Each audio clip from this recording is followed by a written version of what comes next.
Welcome to மம்மு பூவா. இன்னைக்கு நம்ம சேனல்ல புதுசா பார்க்க போறது என்ன தெரியுமா? வெஜிடபிள் கோதுமை ரவை உப்மா எப்படி செய்ய போறோம்னு சொல்லி பார்க்க போறோம். கோதுமை ரவை வெஜிடபிள் உப்மாக்கு தேவையான இன்கிரிடியன்ட்ஸ் பார்க்க போறோம். கோதுமை ரவை இந்த மாதிரி சின்னதா இருக்கும் ரவை.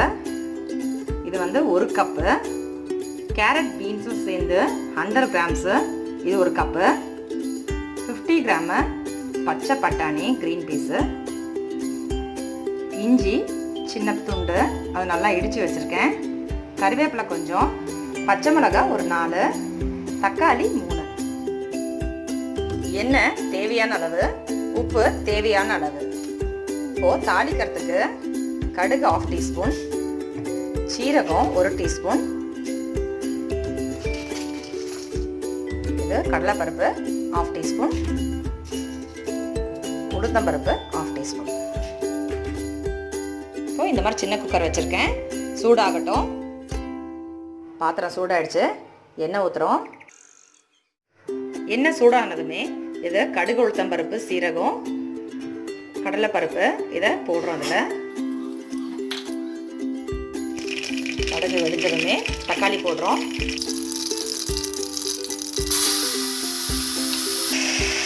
அடுத்து பச்சை மிளகாய், கருவேப்பிலை, கேரட் பீன்ஸு,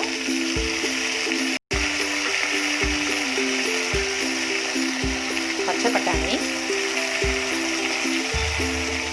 இஞ்சி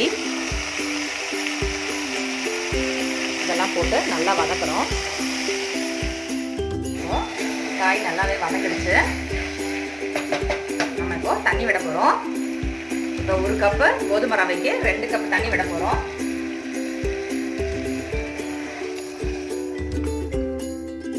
ஒரு 1/2 கப்பு கூட விடுறோம், ஏன்னா காய்க்கு ஒரு 1/2 கப் தண்ணி விடுறோம். தேவையான அளவு உப்பு போடுறோம்.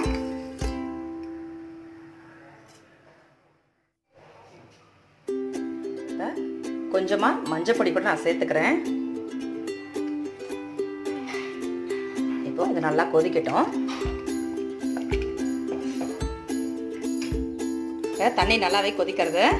இப்போ இந்த 1 கப்பு கோதுமை ரவையை நம்ம இதில் சேர்க்குறோம்.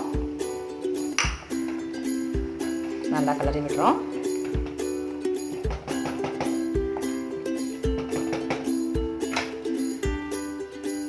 இப்போ இதை மூடி வச்சுட்டு சிம்மில் வச்சுட்டேன் நான். இப்போ 5லேருந்து 10 நிமிஷம் நல்லா வேக விட போகிறோம்.